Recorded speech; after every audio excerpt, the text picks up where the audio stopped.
అందరికీ నమస్తే అండి. ఎంత లేదన్నా రాష్ట్రంలో లా అండ్ ఆర్డర్ ఫెయిల్యూర్ అనేది మనం ఖచ్చితంగా ఒప్పుకోవాలి. రాష్ట్రంలో శాంతి భద్రతలు సరిగ్గా లేవు. రకరకాల కారణాలతో క్రైమ్స్ పెరుగుతున్నాయి. నిన్న రాత్రి చీరాలలో ఒక మర్డర్ జరిగింది. చీరాలలో ఒక కుర్రాడిని ఒక యువకుడిని దారుణంగా నరికి చంపేశారు, పొడిచి చంపేశారు. ఆ ప్రాంతంలో ఇంతకుముందు ఎప్పుడైనా కొట్లాడుకోవాలి అంటే ఎప్పుడైనా కొట్టుకోవడం వరకు ఉండేది, లేదా ఒకరినొకరు అరుచుకోవడం వరకు, కేసులు పెట్టుకోవడం వరకు, వెంటాడుకోవడం వరకు ఉండేది, కర్రలు రాడ్లు పట్టుకొని తిరిగే వరకు ఉండేది. కానీ నిన్న జరిగింది అంటే చీరాల్లో జరిగింది రాజకీయ కారణమని నేను చెప్పట్లా, రాజకీయాలే కారణమని నేను చెప్పట్లా, కానీ శాంతి భద్రతలు అయితే మాత్రం అదుపు తప్పుతున్నాయి అనేది వాస్తవాన్ని మనం ఒప్పుకోవాలి. అది హోంమంత్రి గారి ఫెయిల్యూరా, ప్రభుత్వ ఫెయిల్యూరా, ప్రభుత్వ పెద్దల ఫెయిల్యూరా, అసలు ఏం జరుగుతోంది అనేది ఒకసారి జాగ్రత్తగా సమీక్షించాలి, చాలా సీరియస్గా తీసుకోవాలి. ఇక్కడ నేను ఇవన్నీ ఆలోచించి కొంతమంది పోలీసులతో మాట్లాడే క్రమంలో యాక్చువల్లీ నేను గతంలో కూడా 1-2 సందర్భాల్లో చెప్పాను, ఇప్పుడు కూడా చెప్తున్నాను. క్రైమ్స్కి ఫస్ట్ రెండే 2 రీజన్స్ ఉంటాయి. 2 కారణాలే ప్రధానంగా 99% అబోవ్ ఈ రీజన్సే ఉంటాయి. ఎక్కడైనా క్రైమ్ జరిగింది అంటే ఫస్ట్ రీజన్ డబ్బు. వాళ్ళ మధ్య మనీ ట్రాన్సాక్షన్ విషయంలో కానీ, ఆస్తుల పంపకాల్లో కానీ, లేదా ఆస్తి వ్యవహారాల్లో, డబ్బుల వ్యవహారాల్లో ఎక్కడో ఏదో ఉండి అది కోపం పెరిగి దానికి రాజకీయం అనేది రాజ్యం పోయొచ్చు కాక తర్వాత దశలో. మొదటి దశ స్టార్టింగ్ అయ్యేది ఫస్ట్ రీజన్ అయితే డబ్బు. రెండో రీజను XXX. సో ఆ విషయంలో కూడా అంటే వివాహేతర సంబంధాలు కానీ, లేదా ఒకరు డిస్టర్బ్ చేశారని కానీ, లేదా అఫైర్లు కానీ, లేదా ఇంకేమైనా ఉండొచ్చు. సో దీనివలన కూడా ఉంటుంది. సో సాధారణంగా ఈ భూమి మీద ప్రపంచంలో ఏ దేశంలో చూసినా, ఎక్కడ చూసినా క్రైమ్ జరగడానికి మెయిన్ రీజన్స్ ఈ రెండే. సో రాజకీయ కారణాల వల్ల హత్యలు జరగవా అని మీరు అనుకోవచ్చు, జరుగుతాయి. కానీ రాజకీయం అనేది ఆజ్యం పోస్తుంది. ప్రధాన కారణం, మూల కారణం రాజకీయం కాదు, ఆజ్యం పోసేది మాత్రమే రాజకీయం. ఇప్పుడు వాడు ఎవడో మనకు డబ్బులు ఇవ్వాలి, వాడు వేరే పార్టీ వాడు మనకు వ్యతిరేకంగా పనిచేశాడు కాబట్టి వాడి మీద మనకు కక్ష పెరిగిపోద్ది, కోపం పెరిగిపోద్ది. అదే వాడు మనకు డబ్బులు ఇవ్వాలి, వాడు మన సొంత పార్టీ వాడైతే అరే మన నాయకుడి దగ్గరికి వెళ్ళి తేల్చుకుందాం, పంచాయతీ చేసుకుందాం అనుకుంటారు. కానీ ఎదుటివాడు అయ్యేసరికి వాడికి వీడికి యుగో ఫీలింగ్స్ ఆ గ్రామ స్థాయిలో ఏంటంటే రాజకీయ చైతన్యం విపరీతంగా ఉంటుంది. అర్బన్ ఏరియాస్లో పెద్దగా పట్టించుకోరు, సిటీ కల్చర్లో పెద్దగా పట్టించుకోరు. కానీ గ్రామాల్లోకి వచ్చేసరికి కుల చైతన్యం ఉంటుంది, రాజకీయ చైతన్యం ఉంటుంది, విపరీతంగా ఉంటుంది అనమాట. పట్టుదల, మొండి పట్టుదల ఉంటుంది. ఒకరి మొహాలు ఒకరు చూసుకోరు. అవన్నీ అంటే కొన్ని చోట్ల, నేను అన్ని చోట్ల ఇలా జరుగుతాయని చెప్పట్లా. అలాగే ఇంకో ప్రధానమైన కారణం కూడా నేను ఈ వీడియోలో అందరికీ చెప్పదలుచుకున్నా. అదేంటంటే ఇప్పుడు మొన్న పోలింగ్ టైంలో ఎలక్షన్లో విపరీతమైన బెట్టింగ్ జరిగింది. వేల కోట్ల రూపాయల బెట్టింగ్ జరిగింది. వైఎస్ఆర్ కాంగ్రెస్ పార్టీ వాళ్ళు చాలా దారుణంగా బెట్టింగ్లో చాలా దారుణంగా ఓడిపోయారు. ఎందుకంటే మొదట యాక్చువల్లీ బెట్టింగ్లు వైసీపీ వాళ్ళు అంత కాన్ఫిడెంట్గా బెట్టింగ్ కాయలా. పోలింగ్ అయిపోయిన తర్వాత వాళ్ళు అంత కాన్ఫిడెంట్గా వేయలా. కేవలం 1,00,000-1,500గా జరిగింది. అంటే వీళ్ళు రూపాయి ఇస్తే వాళ్ళు ₹1.5. టీడీపీ గెలిస్తే వీళ్ళు రూపాయే ఇస్తారు. వైసీపీ గెలిచిందనుకోండి వీళ్ళు ₹1.5 ఇస్తారు వాళ్ళకి. టీడీపీ గెలిచిందనుకోండి వీళ్ళు రూపాయి ఇస్తే చాలు వాళ్ళకి. అలా ₹1.5 ఇష్ట్లో జరిగాయి. కానీ ఎప్పుడైతే ఎగ్జిట్ పోల్స్ రిలీజ్ అయ్యాయో, ఆరా మస్తాన్ పోలింగ్ సర్వే ఎప్పుడైతే వచ్చిందో వైసీపీ వాళ్ళలో కాన్ఫిడెన్స్ పెరిగిపోయింది, బెట్టింగ్లు పెరిగిపోయినాయి. అలాగే జగన్మోహన్ రెడ్డి గారు ఒకానొక సందర్భంలో 151 సీట్లకు తగ్గవు, మనం ఖచ్చితంగా గెలుస్తామని ఎప్పుడైతే అన్నారో అప్పటి నుంచి కూడా బెట్టింగ్స్ పెరిగాయి.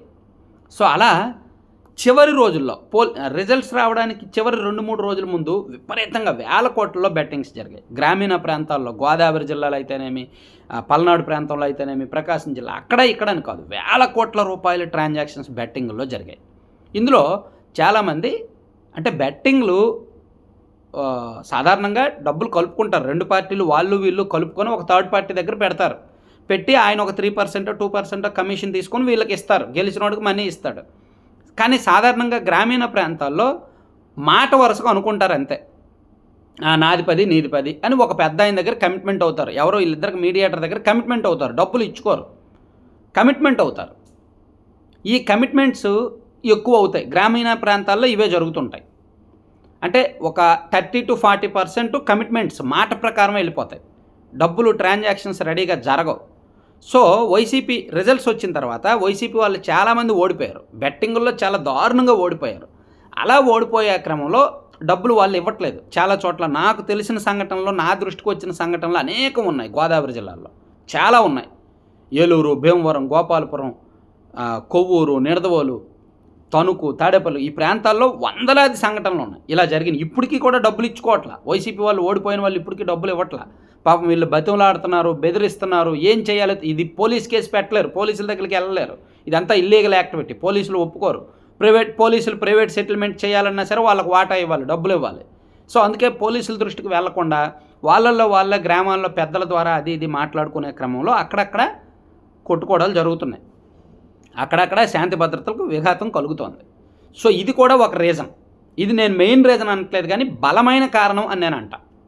ఖచ్చితంగా బలమైన కారణం. నేను అబ్జర్వ్ చేశాను. నిన్నంతా చాలామందితో మాట్లాడి నాకు తెలిసిన ఉదాహరణలు అందరితో చాలామందితో డిస్కస్ చేశాను. సో బెట్టింగుల్లో ఓడిపోవడం వలన, వాళ్ళు డబ్బులు ఇవ్వకపోవడం వలన వీళ్ళకి కోపం వచ్చి వాళ్ళని కొట్టడమో ఏదో ఒకటి చేస్తున్నారు. ఈ క్రమంలోనే కొంచెం చైతన్యం ఎక్కువ ఉన్న చోట, మాట పట్టింపులు ఎక్కువ ఉన్న చోట వాళ్ళకి వీళ్ళకి ఘర్షణ పెరిగి అది చంపుకోవడం వరకు వెళ్తుంది. అంటే నేను ఇక్కడ మళ్ళీ చెప్తున్నా, క్రైమ్కి రెండు కారణాలు ఉంటాయి. ఆ 2 కారణాలు దాటి రాజకీయం అనేది క్రైమ్కి కారణమే కాదు. మన దేశంలో ఎందుకు ఇప్పుడు ఎమ్మెల్సీ సుబ్రహ్మణ్యం గారు, ఎమ్మెల్సీ డ్రైవర్ సుబ్రహ్మణ్యం ఎందుకు జరిగింది హత్య? అతనేమి ఎమ్మెల్సీ గారి దగ్గర డబ్బులు తీసుకున్నాడని కాదు, అతనేమి ఎమ్మెల్సీ గారికి వ్యతిరేకంగా పనిచేస్తున్నాడని కాదు.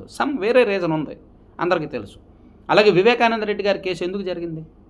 కేవలం రాజకీయం అనేది ఒక కారణం, కానీ దానికి మూల కారణం ఏంటి?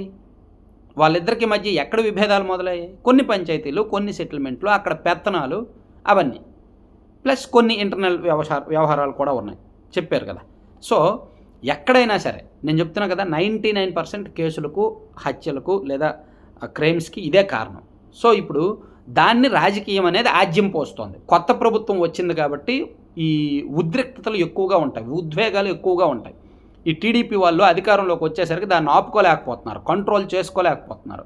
5 ఏళ్ల తర్వాత అధికారంలోకి వచ్చేసరికి కొన్ని పాత బకాయిలు కూడా ఉండేసరికి, అంటే పాత పగలు కూడా ఉండేసరికి వాటిని ఒకేసారి తీర్చేసుకుంటున్నారు. అందుకు గ్రామీణ ప్రాంతాల్లో ఇవి ఎక్కువ జరుగుతున్నాయి.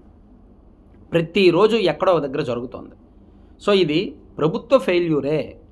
టీడీపీ వాడు వెళ్ళి వైసీపీ వాడిని కొట్టినా, వైసీపీ వాడు వచ్చి టీడీపీ వాడు కొట్టినా వాళ్ళిద్దరూ కూడా ఆంధ్రప్రదేశ్ రాష్ట్రవాసులే. వాళ్ళిద్దరూ కూడా మన సిస్టమ్ కంట్రోల్లో ఉండాల్సిందే. వాళ్ళిద్దరిలో ఎవరు తప్పు చేసినా ఆ పార్టీ తప్పు చేసింది, మా పార్టీ తప్పు చేయలేదు, మా పార్టీకి సంబంధం లేదని హోంమంత్రి గారు చెప్పకూడదు, సీఎం గారు చెప్పకూడదు. మాది బాధ్యత, మేము అధికారంలో ఉన్నాం కాబట్టి మేము చూస్తాం అని చెప్పాలి. అలా ఎవరు చెప్తున్నారు అసలు? సో రాష్ట్రంలో శాంతి భద్రతలో అదుపు తప్పుతున్న మాట వాస్తవం. దాన్ని కాపాడాల్సిన బాధ్యత ఉంది. ప్రతిరోజు ఎక్కడో దగ్గర కొన్ని దారుణమైన సంఘటనలు సోషల్ మీడియాలో వస్తూనే ఉన్నాయి. సాక్షిలో వచ్చినాయి అన్నీ నిజమని నేను చెప్పను, కానీ కొన్ని నిజం, కొన్ని అబద్ధం. సో ప్రతిరోజు ఎక్కడో దగ్గర సంఘటన. మొన్న చూసాం జగ్గయ్యపేట, ఆ తర్వాత నవాబ్పేట, ఆ తర్వాత కర్నూలు, నంద్యాల, చీరాల, ఎక్కడ చూసినా ఏదో ఒకటి వస్తుంది. సో దీనిలో సమీక్ష జరగాలి. ప్రతిరోజు కూడా దీని మీద కనీసం ఒక అరగంట అయినా సరే రివ్యూ జరగాలి సీఎం గారి స్థాయిలో, మొత్తం కంట్రోల్లోకి వచ్చే వరకు. చంద్రబాబు గారు సీఎంగా ఉన్నప్పుడు ఇంత దారుణాలు ఎప్పుడూ జరగలే గతంలో, కానీ ఇప్పుడే జరుగుతున్నాయి. అంటే ఏదో ఇంటర్నల్ పెద్ద కారణాలు ఉన్నాయి, వాటిని ఐడెంటిఫై చేస్తే మంచిది.